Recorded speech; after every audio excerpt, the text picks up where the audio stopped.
채널 운영하면서 처음으로 정정 영상을 올리게 됐습니다.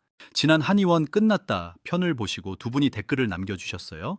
한 분은 현직 한의사 선생님이셨고 또 한 분은 통계 수치를 정확히 짚어주신 시청자분이셨습니다. 두 분 댓글을 보고 한참 멈춰 있었습니다. 다시 자료를 찾아보니 두 분 말씀이 전부 맞으셨거든요. 먼저 사과부터 드리겠습니다. 40만 분이 보신 영상에 명백한 사실 오류가 6가지 들어갔습니다. 한의사 선생님들, 한방병원 원장님들, 한의대생 여러분, 그리고 그 영상을 진실로 받아들이고 주변에 공유하신 시청자 여러분께 진심으로 사과드립니다. 오늘 영상은 한 가지 목적뿐입니다. 두 분 댓글을 영상 안에서 그대로 보여드리고 6가지 오류를 한 줄 한 줄 정정해 드리는 것. 그리고 한의원이 처한 진짜 구조가 어떤 것인지 정확한 데이터로 다시 풀어드리는 것. 채널 눈앞의 경제학입니다.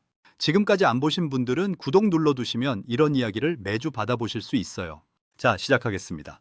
먼저 두 분 댓글을 그대로 보여드리겠습니다. 첫 번째는 현직 한의사 선생님이 남겨주신 댓글입니다. 도수치료는 정형외과에서 하는 시술이고 한의원이 아닙니다. 폐업률도 한의원은 대부분 양도양수가 이루어집니다. 실손보험의 확장으로 피해를 본 건 한의원입니다. 비급여 보장이 축소된다면 한의원이 이득 보는 게 당연하지 않을까요? 1년에 800명이 넘는 한의사가 공급되고 있고 비급여가 보장되지 않는 한방으로의 환자 유입이 줄었거든요. 치료 효과가 없어서 한의원이 몰락한다고요? 개인의 사례지만 저는 광고를 따로 하지 않고 소개로 오는 초진이 대부분입니다. 여기까지가 첫 번째 댓글 원문입니다. 두 번째는 통계 수치를 정확히 짚어주신 시청자분의 댓글입니다. 짧지만 결정적이에요. 한의사 수 2만 5천 명 이상, 한의원 개원 수 15,000개소 이상 꾸준히 증가 추세에 있는 통계 수치를 잘못 기재하고 있네요. 여기까지가 두 번째 댓글 원문입니다. 두 분 모두 한 줄 한 줄 다 맞는 지적이셨습니다. 변명 없이 인정드립니다. 하나씩 정정해 가겠습니다. 두 번째 댓글에서 지적해 주신 그대로입니다. 1편 영상에서 제가 사용한 한의사 수, 한의원 수 통계 자체가 정확하지 않았어요. 정확한 수치를 보여드릴게요. 2020년 기준 면허 한의사 수가 26,096명입니다. 이 중 의료기관 종사 한의사 수는 22,038명이에요. 한의원 근무 한의사가 16,748명, 한방병원 2,265명, 요양병원 1,877명입니다. 지난 영상에서 제가 활동 한의사 약 2만 명이라고 다뤘는데 정확하게는 의료기관 종사 한의사가 22,038명, 면허 한의사 전체로는 26,096명이 맞습니다. 10,000명 가까이 적게 다룬 거예요. 한의원 수도 마찬가지입니다. 2018년 기준 한의의료기관 수가 14,636개소입니다. 한의원이 14,200여 곳, 한방병원이 400여 곳이에요. 매년 100에서 200곳씩 순 증가해 왔어요. 지난 영상에서 제가 한의원이 끝났다, 몰락한다는 프레임으로 다뤘는데 한의원 절대 수치는 매년 증가하고 있는 산업이었습니다. 심지어 한의원 종사 한의사 수도 매년 증가해 왔어요. 2014년만 4,798명에서 2023년만 7,321명까지 늘었습니다. 10년간 약 17% 증가한 거예요. 이게 무슨 뜻일까요? 한의원이 늘고 한의사도 늘고 환자 시장은 그대로인 상황에서 한의원 한 곳당 돌아갈 환자 수가 줄어드는 거예요. 이건 산업의 몰락이 아니라 산업의 공급 과잉으로 인한 경쟁 심화입니다. 진단 자체가 완전히 다른 차원의 이야기죠. 지적해주신 시청자분 그리고 한의사 선생님께 다시 한번 사과드립니다. 보건복지부 통계라고 표시해놓고 정확하지 않은 수치를 다룬 것은 채널의 본질을 흔드는 오류였습니다. 죄송합니다. 지난 영상에서 제가 이렇게 말씀드렸어요. 2022년 폐업 652개, 신규 개업 675개, 100개 열면 97개가 문 닫는 구조. 이거 잘못된 해석이었습니다. 먼저 정확한 데이터를 보여드릴게요. 2022년 한의원은 신규 개업 675곳, 폐업 652곳입니다. 23곳이 순 증가한 거예요. 2023년도 마찬가지로 개업 735곳, 폐업 692곳, 43곳 순 증가입니다. 한의원 전체 숫자는 줄어드는 게 아니라 늘고 있어요. 매년 23개, 43개씩 증가하는 산업이죠. 그러면 폐업률은 어떻게 봐야 할까요? 대한한의사협회가 발표한 자료에 따르면 2022년 한의원 폐업률이 4.5%입니다. 같은 해 의원급 의료기관 평균 폐업률이 3.9%니까 한의원이 약간 높긴 합니다. 한방병원은 9.8%로 좀 더 높고요. 근데 이걸 100개 중 97개가 문 닫는다고 표현한 건 통계 해석을 완전히 잘못한 거였어요. 신규 개업 수 대비 폐업 수의 비율을 마치 전체 한의원의 97%가 사라지는 것처럼 다룬 거죠. 그리고 결정적인 오류가 한 가지 더 있어요. 선생님이 짚어주신 그대로입니다. 한의원이 양도양수되면 현 행정 절차상 양도인은 폐업 신고를, 양수인은 개업 신고를 따로 합니다. 같은 자리에 같은 한의원이 그대로 있어도 통계상 폐업 한 건과 개업 한 건으로 잡히는 거예요. 법무법인 대륜의 의료법 해설을 봐도 명확해요. 양도인은 폐업 신고서를 제출, 양수인은 개설 신고서를 제출이라고 되어 있습니다. 의사 커뮤니티에서도 양도양수가 활발하게 이루어지고 있고 권리금 거래까지 정상적으로 진행됩니다. 폐업 652곳 중 상당수는 한의원이 사라진 게 아니라 원장님이 바뀐 거예요. 이걸 두고 몰락하는 산업이라고 한 건 명백한 통계 오독이었습니다. 사과드립니다. 지난 영상에서 제가 이렇게 말씀드렸어요. 한의원이 버틸 수 있었던 이유는 추나요법, 도수치료, 처해충격파 같은 비급여 항목. 이거 정말 큰 오류였습니다. 도수치료와 처해충격파는 정형외과, 재활의학과, 통증의학과의 시술입니다. 한의원에서 시행하지 않아요. 의사 처방을 받고 물리치료사가 시행하는 비수술적 치료법이거든요. 한의원에서 하는 것은 추나요법입니다. 추나요법은 척추와 골반 골격의 불균형을, 도수치료는 근육의 불균형을 개선하는 치료예요. 이름도 다르고 시행 주체도 다른 완전히 별개의 진료 행위입니다. 심지어 추나요법은 2019년 4월부터 건강보험급여로 적용되고 있어요. 환자 본인 부담금이 10,000원 안팎이죠. 한의원은 비급여 시술이 거의 없는 구조입니다. 보험 전문가들도 이걸 명확히 답변합니다. 닥터나우의 의료 칼럼을 보면 한의원에서는 비급여를 보상하지 않기에 도수치료는 보상 대상이 아닙니다. 도수치료는 정형외과에서 해야 보장합니다라고 명시되어 있어요. 그러니까 제가 1편에서 한의원 비급여로 도수치료가 있다고 다룬 건 완전히 잘못된 정보였습니다. 한의사 선생님들 입장에서는 어이가 없으셨을 거예요. 정형외과 시술을 한의원 수입원으로 다뤘으니까요. 이 부분 진심으로 사과드립니다. 지난 영상에서 제가 이렇게 말씀드렸어요. 2026년 7월부터 5세대 실손에서 도수치료 등 비급여 보장 축소, 한의원의 마지막 수입원이 막힌다. 이게 가장 결정적인 오류였습니다. 먼저 사실관계 정확히 보여드릴게요. 대한한의사협회가 공식적으로 밝히고 있어요. 한의치료의 비급여 의료비는 2009년 10월 표준약관이 제정된 이후 보장 항목에서 제외된 상태라고요. 즉, 한해 비급여는 처음부터 실손보험으로 청구할 수 없었습니다. 한의원 입장에서는 16년간 단 한 번도 가져본 적 없는 수입원을 두고 제가 마지막 수입원이 막힌다고 표현한 거예요. 있지도 않았던 수입원을 막힌다고 한 셈입니다. 그러면 5세대 실손에서 축소되는 도수치료, 처해충격파, 증식치료는 누가 영향을 받느냐? 정형외과, 재활의학과, 통증의학과입니다. 이쪽 비급여 시장이 직접 타격을 받습니다. 여기서 한의사 선생님이 짚어주신 핵심 통찰이 나옵니다. 다시 댓글 인용드릴게요. 선생님 말씀 그대로입니다. 실비보험이 보급되기 전에는 도수치료가 10,000원도 안 했어요. 그런데 실손보험으로 보장이 되니까 가격이 20만 원까지 뻥튀기 됐죠. 도수치료를 받으러 정형외과로 가던 환자들 중에 상당수가 사실은 한방에서 추나로 받을 수 있던 분들이었어요. 실비 보장이 양방에만 됐기 때문에 그쪽으로 빠진 거예요. 이제 5세대 실손에서 도수치료 보장이 줄어들면 환자들 입장에서는 양방 도수치료의 비용 부담이 다시 커집니다. 그러면 일부 환자는 다시 한방 추나로 돌아올 가능성이 있어요. 추나는 건강보험 급여 적용이 되니까 본인 부담금이 훨씬 적거든요. 그러니까 5세대 실손 비급여 축소는 정확히 말씀드리면 한의원의 호재 가능성이 큰 사건입니다. 심지어 대한한의사협회는 치료 목적의 한해 비급여를 5세대 실손에 포함해 달라고 금융위원회에 공식 요구 중이에요. 한의원 입장에서는 이번 5세대 실손 개편이 16년간 차별받아온 한해 비급여를 보장 대상에 포함시킬 기회로 보는 거죠. 1편에서 저는 이걸 정반대로 다뤘습니다. 한의원의 호재인 것을 한의원의 악재라고 한 거예요. 이건 단순한 실수가 아니라 한국 의료보험 체계의 핵심 구조를 완전히 거꾸로 이해했던 결과입니다. 이 부분 가장 깊이 사과드립니다. 지난 영상에서 제가 이런 결론을 내렸어요. 침 수익은 작고 한약은 비싸고 신뢰가 낮고 비급여는 막히고 있다. 한의원이 본질을 잃어서 무너진다. 이 진단 전체가 잘못된 프레임이었습니다. 먼저 한의학의 임상 효과부터 짚어드릴게요. 한국한의학연구원이 미국 하버드 의대와 침 치료에 관련된 뇌, 척수 등 중추신경 메커니즘 규명 연구를 공동 수행하고 있어요. 만성교통 환자와 정상인 간 뇌구조 차이, 침 치료를 받은 환자의 뇌구조 변화 등을 실제 데이터로 밝히는 연구입니다. 미국 메디케어는 2020년부터 65세 이상 만성교통 환자의 침 치료를 보장하고 있어요. 영국 NHS도 만성 두통과 일부 통증 질환에 침을 권고합니다. 한의학이 본질을 잃어서 사라지는 학문이 아니라 전 세계가 보완대체의학으로 받아들이고 있는 영역인 거죠. 한국 안에서도 마찬가지예요. 대한한의학회 산하에 30여 개의 분과 학회가 운영되고 있고요.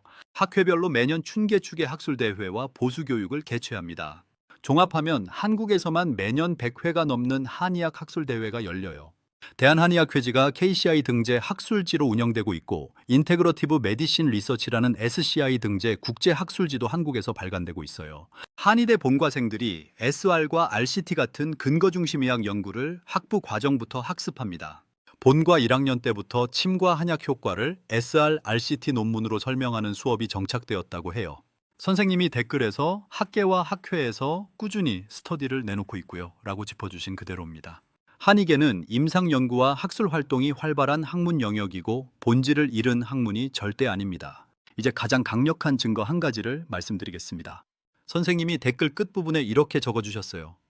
개인의 사례지만 저는 광고를 따로 하지 않고 소개로 오는 초진이 대부분입니다. 효과가 없으면 소개가 될까요? 이 한 문장이 1편 영상의 5번째 오류 전체를 뒤집는 결정적 증거입니다. 생각해보세요. 광고를 하지 않는 한의원에 환자가 소개로 계속 들어옵니다. 소개는 광고로 살 수 없는 가장 비싼 마케팅이에요. 효과가 없으면 절대 소개가 안 됩니다. 한번 효과를 본 환자가 가족, 친구, 동료에게 추천해야 소개가 생기거든요. 입소문이 안 나면 광고 없는 한의원은 그 자리에서 1년도 못 버팁니다. 선생님 같은 분이 광고 없이 소개만으로 진료를 채워나가신다는 것, 그게 한의학의 임상 효과가 시장에서 실제로 작동하고 있다는 가장 확실한 증거예요. 통계로도, 학술 연구로도, 그리고 환자의 발걸음으로도 증명되는 사실입니다. 1편에서 제가 다룬 본질을 잃어서 무너진다는 프레임은 이런 실제 임상 현장을 정반대로 그린 거였어요.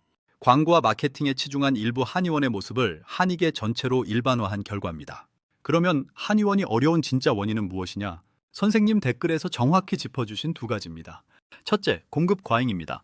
한의대 신규 졸업생이 매년 약 750에서 800명 수준이에요. 신규 한의사가 매년 700에서 800명씩 의료시장에 진입하면 환자 수가 그대로일 때 한 사람당 돌아갈 환자 수는 줄어듭니다. 단순 산수예요. 이건 한의계만의 문제가 아닙니다. 의대 정원 확대로 의사 쪽도 비슷한 공급 압력을 받기 시작했어요. 다만 의대는 영역이 넓어서 충격이 분산되고 한의는 영역이 좁아서 충격이 집중되는 차이가 있죠.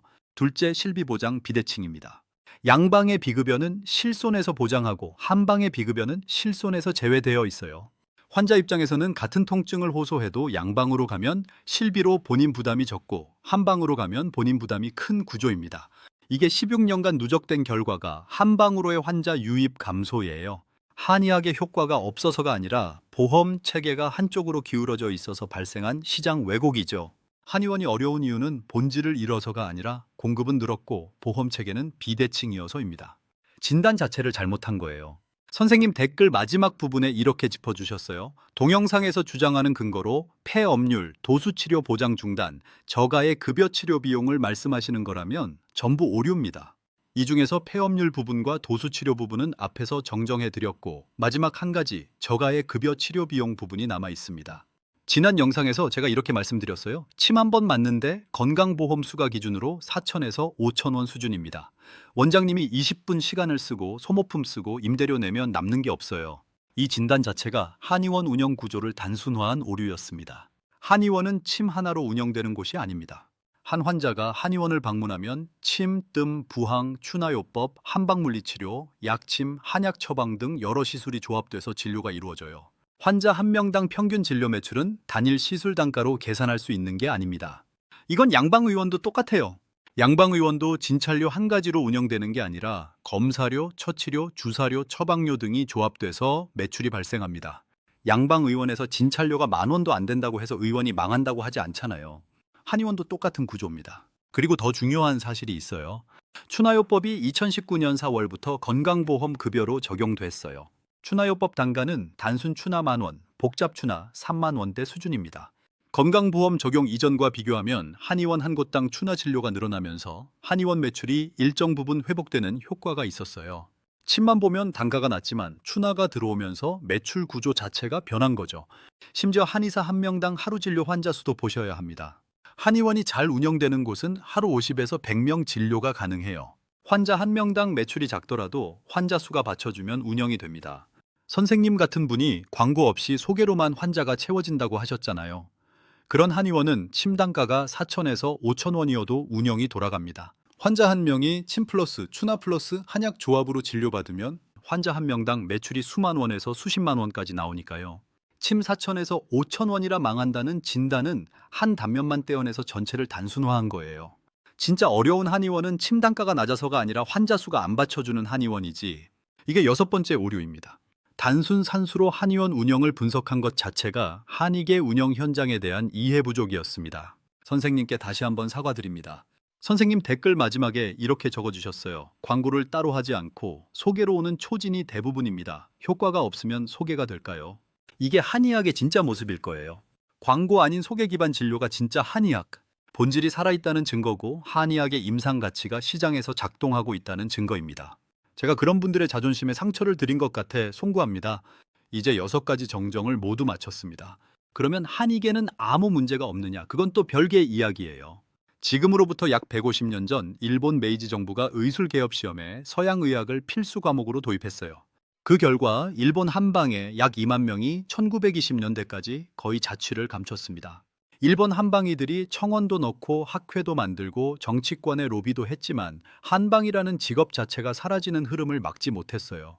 다만 한방이라는 학문은 살아남았습니다.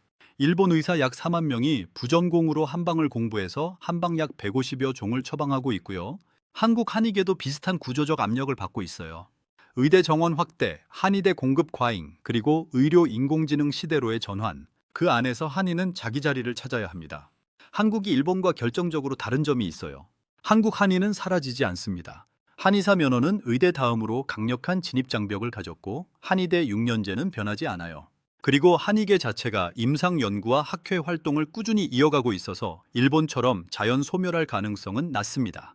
다만 한의계가 풀어야 할 진짜 과제는 따로 있어요. 2가지입니다. 첫째, 실비보장 비대칭의 해소.